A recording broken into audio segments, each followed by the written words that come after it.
y por otro lado tenemos de Gaza y por último Yemen. En primer lugar, sobre Gaza, la noticia más periférica, pero importante, que ha sido el asesinato hoy de 5 periodistas a manos de Israel con un, no sé si ha sido artillería o disparo aéreo, em, en un hospital del norte de la Franja de Gaza, si no voy mal. Entre ellos, pues, periodistas, bueno, todos ellos periodistas palestinos. Y, y bueno, algunos, digamos, de Al Jazeera, otros vinculados a otras organizaciones. En general son periodistas internacionales que trabajan con bastantes medios. Em, como es típico y habitual, Israel pues ha dicho que después de matarlos, em, que básicamente que eran terroristas, algo que no han soportado con ningún tipo de evidencia. Es decir, esto es una práctica bastante habitual que hemos visto de manera constante. El hecho de Israel primero mata a una serie de periodistas y después fabrica evidencias. En este caso, y muchos de este último año ni siquiera se dan la molestia de fabricar, ni intentar fabricar evidencias. Es decir, simplemente presentan este rótulo poniendo que eran combatientes, propagandistas, etcétera, vinculados ya sea a la yihad islámica, especialmente en estos últimos ataques y en este caso en estos 5 periodistas. Israel les acusa de ser miembros, ¿no? Parte de la yihad islámica palestina, que es una organización que hay en la Franja de Gaza, que forma parte, digamos, de los grupos de la resistencia palestina, junto con Hamas, el Frente Popular para la Liberación de Palestina, etcétera. Y bueno, en otras ocasiones, por ejemplo, hemos visto que incluso han llegado a matar a algún periodista que ellos ya habían arrestado en el pasado y habían liberado sin ningún tipo de prueba, porque no había evidencias de que tuviera ninguna vinculación. Y sin embargo, ahora querían decir retroactivamente, ¿no? Que sí, que tenía algún tipo de vinculación, a pesar de que no muestran de nuevo ningún tipo de evidencia. De nuevo, pues bueno, esto evidentemente es la muestra de que pues Israel sigue actuando con total impunidad en este ámbito y que a no ser que haya, digamos, algún tipo de extranjero dentro de los muertos, no adquiere una relevancia suficiente en los medios internacionales, generalmente no en los medios occidentales. No digo que no se publique o no se comente, pero solo hay que comparar, por ejemplo, eh, digamos, el nivel de información que hay con respecto a cuando ocurrió en el Líbano hace unos meses, a cuando ocurre en Gaza. O, por ejemplo, cuando ocurrió lo del World Central Kitchen en abril de 2024. Y este tipo de situaciones que se dan bastante, digamos, de manera bastante habitual. Em, por ejemplo, creo que era Owen Jones, que hizo un informe bastante interesante sobre el tema de cómo informaba la BBC británica sobre los muertos israelíes y los muertos palestinos. Y mostraba de manera muy clara cómo se citaba de manera mucho más sobreproporcionada, ¿no? El nivel de muertos israelíes, que además siempre tienen con nombres y apellidos, frente a los muertos palestinos. Y la única vez que se mencionaba más a los muertos palestinos, que había un pico mayor de muertos palestinos mencionados en la BBC frente a muertos israelíes, fue cuando precisamente un conductor palestino murió en el ataque al World Central Kitchen, a la ONG esta del chef José Andrés, ¿no? El chef este que está en Estados Unidos, creo que es asturiano. Entonces, pues, como vemos, ¿no? Simplemente cuando hay algún tipo de cuestión de persona que tenga otra nacionalidad, que no sea la palestina, de otro país adquiere esa suficientemente importancia para que se informe sobre ello. Más allá de esto, en Gaza, pues, si tenéis dudas o de la cuestión de cómo sigue las cosas allí, se sigue implementando el plan de los generales, ha habido de nuevo más expulsiones de población, se está diciendo ya abiertamente que a la población que se le ha expulsado no se le va a volver a dejar entrar, es decir, lo que viene a ser una limpieza étnica. La limpieza étnica no solo el acto de la expulsión, ya sea, digamos, por miedo o por fuerza de las armas, por intimidación, es decir, hay distintas formas, ¿no?, de conseguir que la población abandone el territorio. Pero el segundo acto, que es igual de importante, es el acto de no permitir que esa población vuelva al territorio. Y eso es algo que abiertamente está haciendo Israel y lo están diciendo. Algo similar podemos, por ejemplo, ver recientemente en Nagorno-Karabaj. Nagorno-Karabaj no solo el hecho de que la población se fuera ante el temor, ante el miedo de que fuera a sufrir represalias, sino que después las autoridades azeríes se han dedicado a demoler edificios, eh, cambiar las zonas, cambiar la propiedad de, de las viviendas, etcétera, ¿no? Y evidentemente no aceptar hablar de ningún caso de que la población pudiera volver al territorio. Em, Así que bueno, es la situación que tenemos. Y también durante esto fue hace 7 días, si no me equivoco, el 19 de diciembre, ha habido una serie de actos públicos, ¿no? Eh, Queriendo señalizar, digamos, una política concreta por parte de ministros, especialmente creo que ha sido el ministro de Patrimonio, por ejemplo, que dijo que había que tirar una bomba nuclear en Gaza. Tanto el ministro de Patrimonio como varios diputados que dijeron que había que, bueno, que hicieron una firma mostrando su compromiso con la idea de establecer colonias en la Franja de Gaza. Como digo, Daniela Beis y su movimiento Nachala, ¿no?, vienen durante los últimos meses haciendo preparativos para esa colonización de la Franja de Gaza y haciendo, digamos, trabajo prospectivo, ¿no? Mirando dónde mejor podrían establecer una colonia, haciendo, digamos, observaciones a través de la franja. Hay que recordar que Daniela Beis supuestamente llegó a entrar dentro de la Franja de Gaza con un convoy militar, a pesar de que evidentemente es una zona militar cerrada y que por ley ya no debería de poder entrar en esa zona, pero tiene contactos dentro del ejército y esto es algo que se dice y que se sabe, porque de hecho es que los propios militares en sus publicaciones en redes sociales muestran sus simpatías, muchos de ellos, con la idea de colonizar la Franja de Gaza. Por lo tanto, bueno, ya lo que dijo es que antes de final de año, judío, ¿vale? Esto estamos hablando hasta el 1 de septiembre de 2025, porque es ahí cuando es el final el año nuevo judío. Por lo tanto, eso es a lo que ella se está refiriendo. Ella dijo que para entonces habría colonias judías dentro de la Franja de Gaza. Así que bueno, es más o menos el tiempo con el que juegan y el objetivo que tienen. Por cierto, hay otros grupos más radicales, entre comillas. No es una cuestión realmente de lo que quieren conseguir, incluso bueno, dentro del sionismo en general, dentro del espectro que hay, el objetivo en general viene a ser el mismo, pero digamos que hay distintas aproximaciones a cómo conseguirlo. Pues bueno, incluso dentro del movimiento colono-mesiánico hay divisiones, sobre todo respecto a los métodos y las alianzas, ¿no? Entonces, el grupo de Daniela Beis, que es el más fuerte y es el que mayor influencia tiene dentro de la política israelí, está jugando más a buscar apoyos dentro de los políticos, apoyarse en el alcalde de Sderot, conseguir aprobación municipal para asentarse al lado de la Franja de Gaza, tener esos observadores para ir vigilando, tener contactos con el ejército.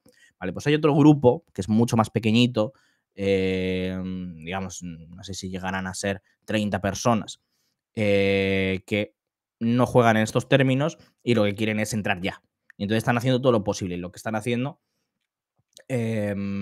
básicamente es ir acercándose poco a poco lo máximo posible.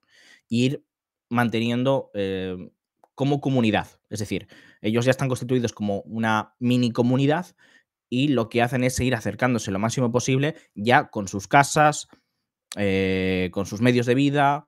Es decir, no son, digamos, una partida que tiene una base detrás y que simplemente está haciendo un trabajo exploratorio, sino que es ya una comunidad que lo que hace es ir acercándose lo máximo posible, ir creando la sensación o el hecho sobre el terreno de que ellos ya están viviendo ahí. Entonces, ahora mismo ellos estarán a unos cuantos kilómetros de la Franja de Gaza. Pero ellos lo que quieren hacer es ir acercándose lo máximo posible, no sé cuántas semanas, no sé cuántas noches, están viviendo en un descampado, por ejemplo, en Sderot, pero quizá dentro de una semana se mueven 2 kilómetros más adelante y así hasta que se vayan acercando del todo a la Franja de Gaza y consigan entrar dentro, que es lo que quieren conseguir. Es un poco la idea. No sé si habéis hecho alguna pregunta a este respecto. Vale, bueno.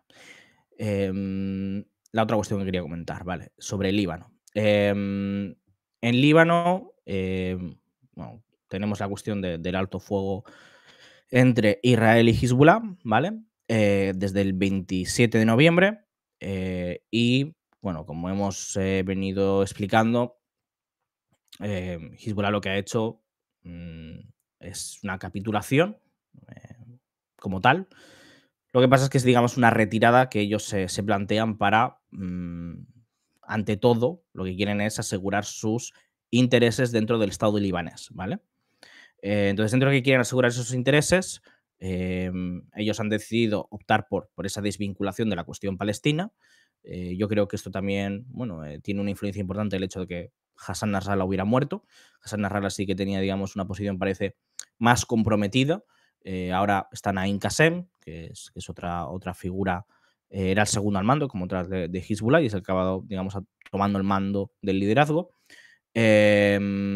Y ahora mismo, pues la posición es reconstruir la organización, las capacidades y negociar políticamente el mejor resultado para recuperar fuerzas y asegurar, digamos, ese repliegue dentro del Estado y, sobre todo, bueno, parece que va en la dirección de una institucionalización de la organización, más ir acercándose a ser un partido político al uso, podría ser, ¿no?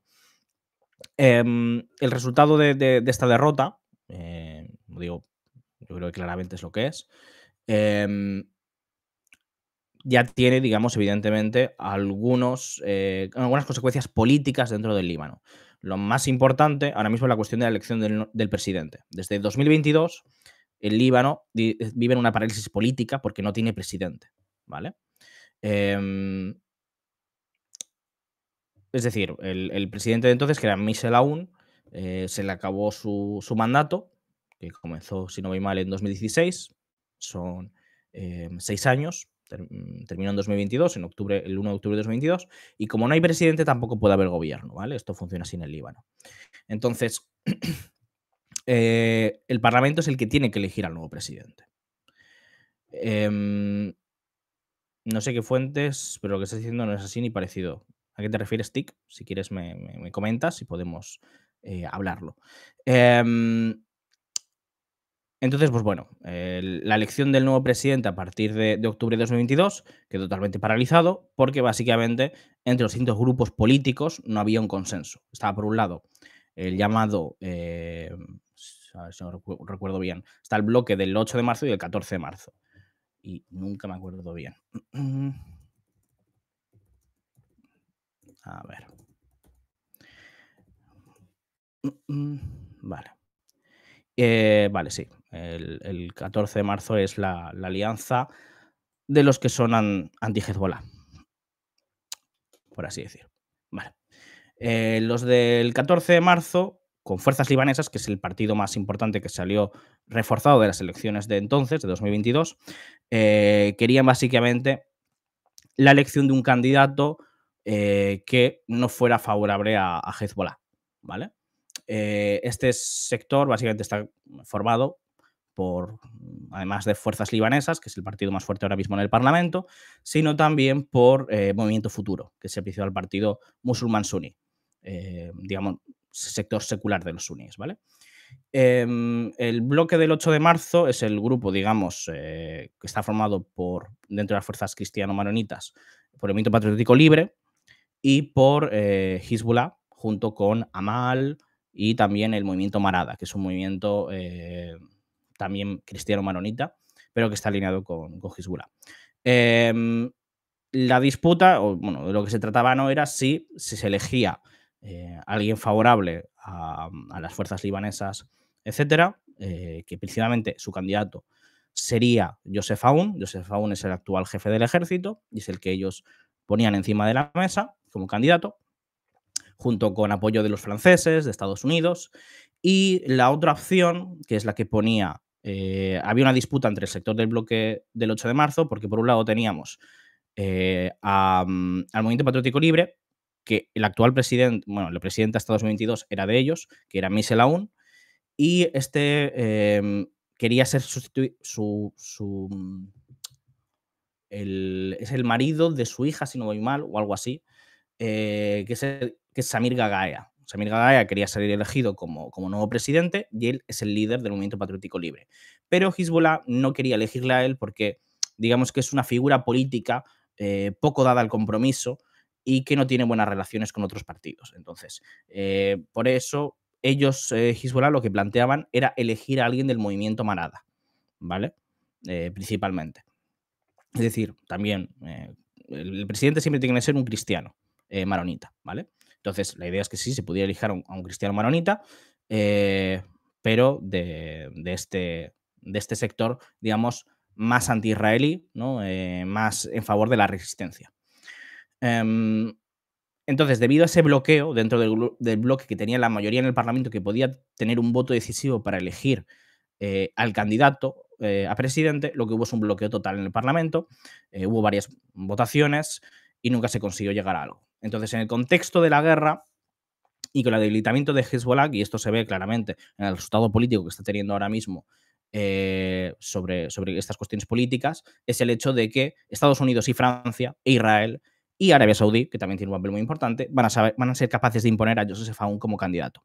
Joseph Aoun van a tener que modificar la Constitución, de hecho, incluso, porque ahora mismo él tiene un cargo de clase 1 o clase S, o como se diga, en el ejército, ¿vale?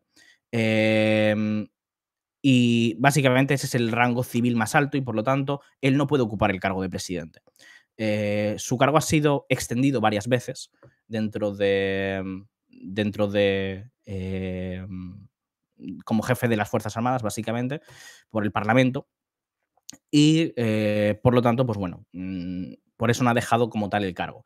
Ha sido, digamos, un candidato de consenso para mantenerle por otras cuestiones políticas dentro del ejército. Entonces, el tema es ahora, van a tener que modificar la Constitución, pero claramente ya hay un consenso alrededor de elegir a Joseph Aoun, porque es el candidato de Arabia Saudí, que tiene más influencia y más poder ahora dentro del Líbano. Siempre dentro del Líbano, desde la guerra civil, han competido Arabia Saudí y Siria. Siria, evidentemente, con la caída de Assad, además.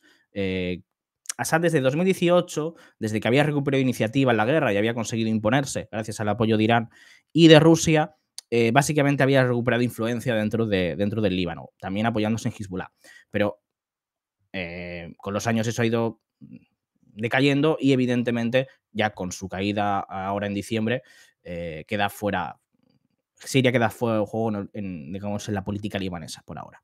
De hecho, quien va a tener más influencia va a ser Turquía, que ya ha aparecido como nueva potencia en la región y de hecho el primer ministro en funciones libanés, Najib Mikati, fue a Ankara pocos días después del alto el fuego, de que se anunciara el alto el fuego.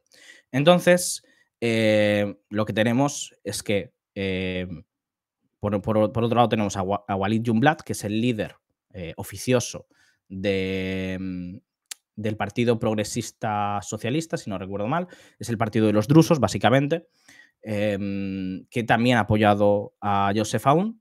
Joseph Aoun, ¿vale? No es familiar de Michel Aoun, que es verdad que los he nombrado a los dos y no he aclarado esta cuestión que es importante.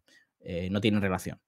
Pero básicamente, Fuerzas Libanesas, que es el partido más a la derecha dentro de los cristianos maronitas, va a apoyar. Los suníes seculares que están apoyados por Arabia Saudí también van a apoyar a este candidato. El partido de los drusos también han dicho ya oficialmente que lo van a apoyar. Y digamos que queda Amal, que tiene a Nabi Berri como jefe del Parlamento, como presidente del Parlamento, y entonces es el que pone la votación. Él lo que va a hacer es jugar principalmente a sacar alguna concesión, seguramente, y a aceptarlo como candidato.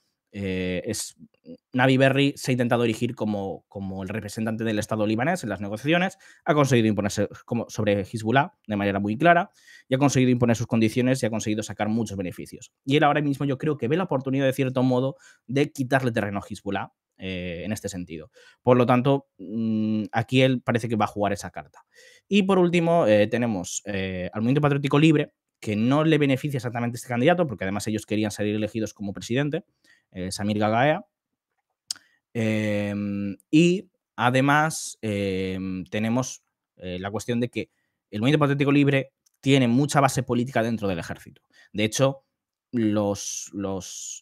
digamos, las bases del Movimiento Patriótico Libre se asientan en 2005 cuando pactan con Hezbollah. Básicamente son los aunistas, ¿vale? Que son los oficiales que intentan evitar que Siria mantenga la ocupación militar al final de la guerra civil. Los aunistas vienen a estar apoyados por Francia principalmente, y Michel Aoun lo que pasa es que después de salir derrotado en un intento de tomar el poder, ¿no? Con apoyo francés y apoyo iraquí de Saddam Hussein, que intenta evitar que Siria mantenga esa influencia dentro del Líbano en los últimos días de la guerra civil, Michel Aoun se acaba refugiado en la embajada francesa y acaba siendo exiliado a Francia. Él después consigue volver en los años 2000. Él venía a tener una posición, digamos, supuestamente antisectaria y anti-Siria, pero haciendo un giro de acontecimientos, ¿no? Toma una posición, digamos, patriótica y se alía con Hezbollah en contra de Israel, ¿no? Porque considera que Siria ya no es el principal enemigo, porque Siria ha sido expulsado después de la Revolución de los Cedros en 2005, y por lo tanto el principal enemigo es Israel, que continúa ocupando el sur perdona, el principal enemigo es Israel, que sigue amenazando, y ahí ya no ocupa, porque la ocupación se termina en el año 2000. Esa alianza entre Hezbollah y el Movimiento Patriótico Libre trajo muy buenos resultados a la organización, pero la cuestión es que, como digo, tiene mucho peso dentro de las bases militares, entre oficiales, y por lo tanto, digamos que el hecho de que llegue un militar al cargo, como es Joseph Aoun, pues le podría, digamos, suponer un resquebrajamiento, un socavamiento de su influencia política dentro de estos sectores. Entonces, seguramente es un partido que no está muy contento con esta elección. Y por último, Hezbollah lo que ha dado su claro consentimiento, porque ha habido una reunión muy importante entre un alto cargo de Hezbollah y básicamente Joseph Aoun. Básicamente ha sido, a ver, lo tengo aquí, Walid, no, a ver, si lo he dicho aquí. Wafik Safa, que es un alto cargo de Hezbollah, se mantuvo esa reunión y lo que parece es que principalmente ha pedido una serie de garantías, ¿vale?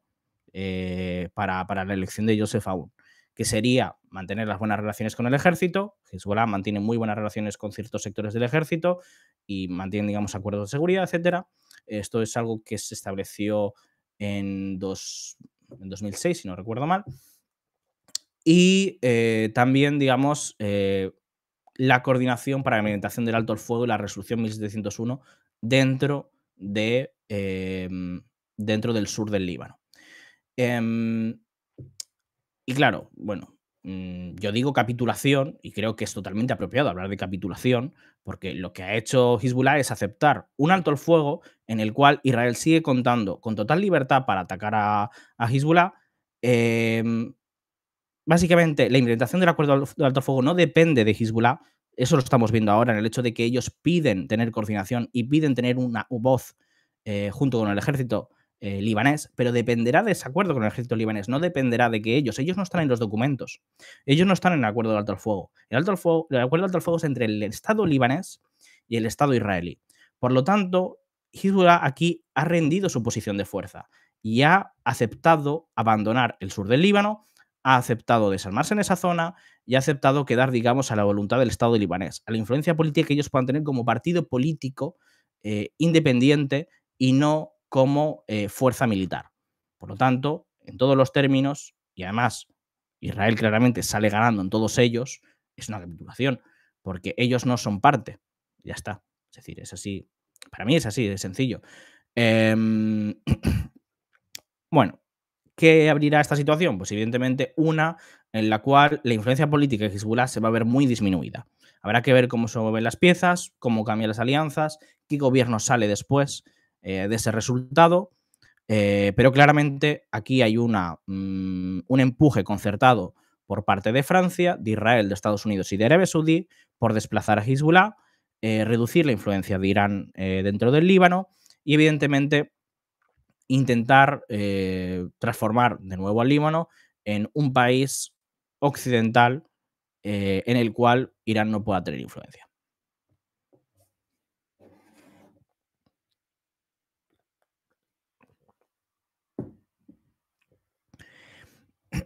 Y bueno, por último, quería comentar sobre la cuestión de Yemen. A ver,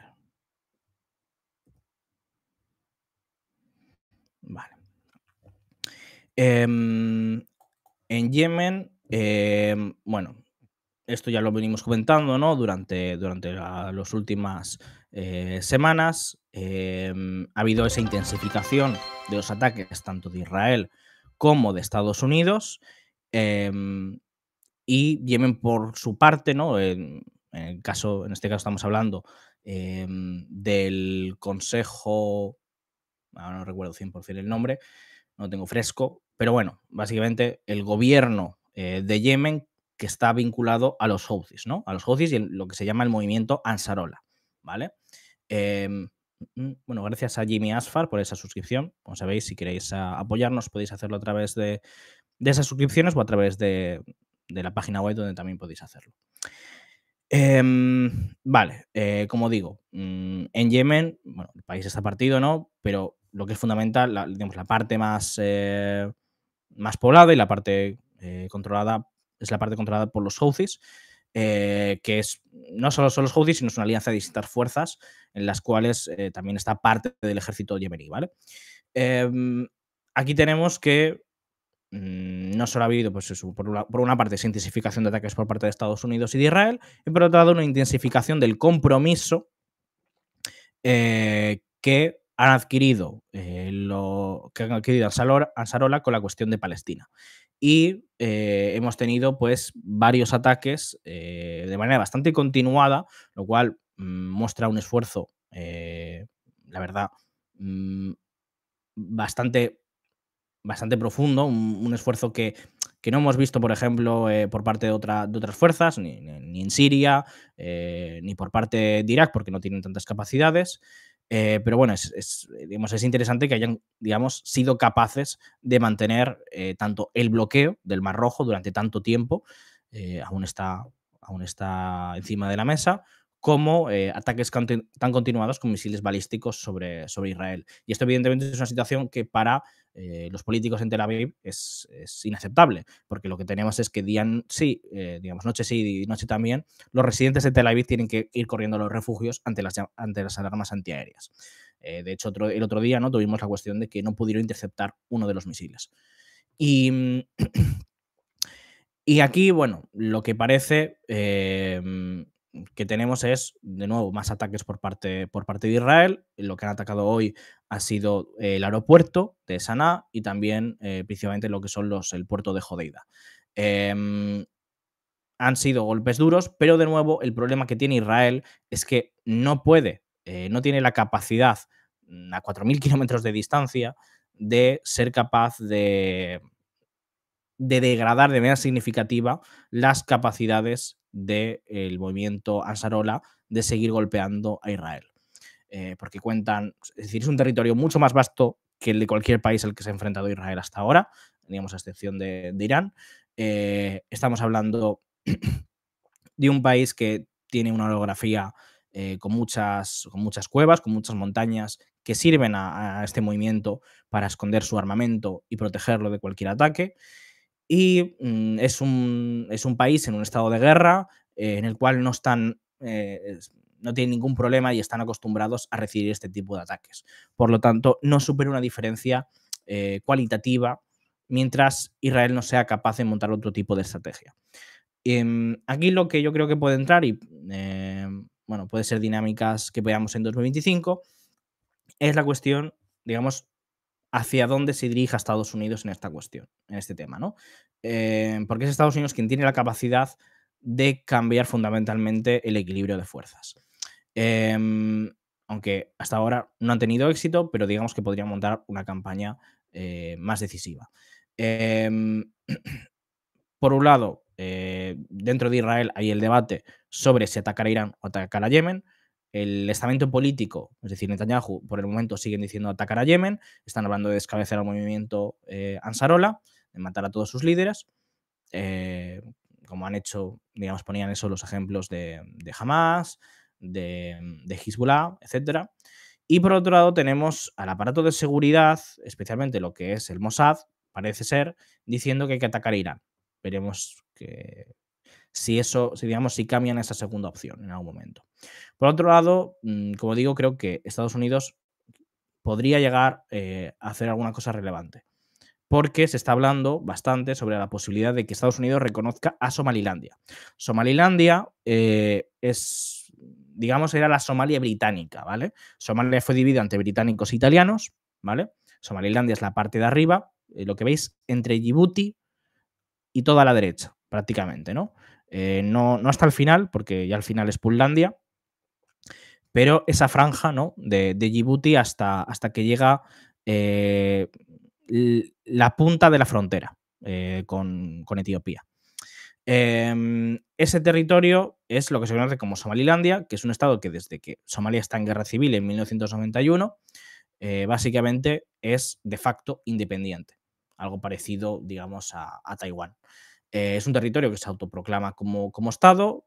Ningún otro país reconoce en el mundo a Somalilandia, pero han demostrado tener una continuidad política, han tenido elecciones hace muy poco, elecciones presidenciales, ha ganado la oposición, lo cual digamos que muestra una robustez dentro de su sistema político y hay una serie de lobbies y de intereses por reconocer a este país. Especialmente hay una serie de intereses británicos que han hecho lobby en Estados Unidos y que han conseguido ciertos apoyos, cierta atracción dentro del Partido Republicano. Entonces se está hablando de la posibilidad de que Donald Trump en este mandato reconozca Somalilandia. ¿Con qué interés tendría Estados Unidos de hacer esto? En primer lugar, para tener un mayor control sobre el Golfo de Adén. El Golfo de Adén, lo que es el Mar Rojo y, entre medias, lo que se conoce como el estrecho de Bab el-Mandeb, que es el estrecho ese clave que los Houthis están cerrando, ¿no? Estados Unidos tendría, por ejemplo, interés, por lo tanto, quizá en abrir una base militar. ¿Por qué? Principalmente tenéis ahí Djibouti al lado, que, como sabréis, en Djibouti hay una presencia muy importante de bases militares de distintos países, entre ellos China, está Japón, está Italia, está la Unión Europea, está el propio Estados Unidos y está Francia. Entonces, lo que se plantea es que China ahora mismo tiene mucha influencia en Djibouti, tiene mucho poder comercial como puerta de entrada al Cuerno de África y está empezando, digamos, a desplazar la influencia de Estados Unidos dentro de Djibouti hasta cierto punto, ¿no? Quizá no tanto desplazar, pero vamos, a Estados Unidos le molesta compartir presencia con China y no están contentos con tener que compartir presencia militar, porque además eso, digamos, les permite quizá, bueno, al final es recíproco, ¿no? Es una arma de doble filo, uno espiar al otro. Y eso a Estados Unidos, pues no le gusta, evidentemente, ¿no? Entonces, lo que se está hablando es que Estados Unidos podría decidir dejar de lado a Djibouti, que es verdad que está en una posición más estratégica, está más cerca de Bab el-Mandeb, pero bueno, se acercarían más, digamos, al resto de la boca del Golfo de Adén, ¿no? Esa sería una posibilidad. Igualmente hay más razones. Los republicanos históricamente tienden a favorecer a Etiopía sobre Kenia dentro del Cuerno de África. De hecho, durante el mandato de Bush se apoyó la intervención militar de Etiopía en Somalia, ¿vale? La invasión de Somalia. En general, Etiopía tendía a ser el principal socio de Estados Unidos en el Cuerno de África. Pero con los demócratas eso ha ido cambiando hacia Kenia, especialmente durante este mandato de Biden, cuando se ha declarado el principal aliado no OTAN, ¿vale? Como principal aliado no OTAN. Colombia también tiene, por ejemplo, esa designación. Entonces, Esa podría ser una razón, porque Etiopía busca acceso al mar. Es verdad que Etiopía ha firmado ahora un acuerdo con Somalia, junto con Turquía, para tener ese acceso al mar, pero a mí me parece que es poco probable que eso se sostenga. Entonces, Etiopía, que quiere un acceso más seguro, ya firmó a principios de 2024 un acuerdo con Somalilandia que apuntaba a ese reconocimiento. Ahí podría haber un interés común. También lo habría con Emiratos Árabes Unidos. Árabes Unidos es el que más inversiones tiene en Somalilandia, en el puerto de Berbera, y es un aliado clave en los acuerdos de Abraham. Los acuerdos de Abraham, recordemos, entre los países árabes e Israel, para el reconocimiento de Israel. Son acuerdos clave que se firmaron bajo la primera administración Trump, y que Trump tiene interés en que sigan teniendo mucha fuerza. Y Emiratos Árabes Unidos es la pieza más importante de los acuerdos de Abraham y de esa alianza está entre, digamos, Emiratos e Israel. Entonces, aquí Estados Unidos estaría favoreciendo a Emiratos Árabes Unidos, que podría reforzar su posición en el Golfo de Adén, es muy importante. Además, en Yemen hay tensiones entre Arabia Saudí y Emiratos Árabes Unidos. Arabia Saudí no parece que vaya a reconocer a Israel. Por lo tanto, Estados Unidos va a ir apuntando cada vez más a favorecer a Emiratos por encima de Arabia Saudí. Las tensiones en Yemen entre Arabia Saudí y Emiratos podrían acabar desencadenando en algún tipo de choque. No inmediatamente, habrá que ver qué ocurre, pero hay tensiones porque básicamente Emiratos apoya a los separatistas del sur, y sobre todo estamos hablando de una región concreta que es estratégica para Arabia Saudí, porque es una región que le permitiría el acceso, prescindiendo del Mar Rojo, hacia el Océano Índico, que es la región de Hadramawt o algo así se llama, y que donde la cual digamos que hay una cierta autonomía de las fuerzas locales, y hay una disputa por el control de lo que es la principal ciudad allí, entre los separatistas y esas fuerzas locales apoyadas por Arabia Saudí. En general, el conflicto de Yemen podríamos llegar a ver que se reactivase tanto por la mayor injerencia de Israel y de Estados Unidos, como de esas tensiones inherentes entre la coalición que hay en digamos, de las fuerzas del sur. Así que bueno, creo que también es algo aquí interesante a atender en 2025.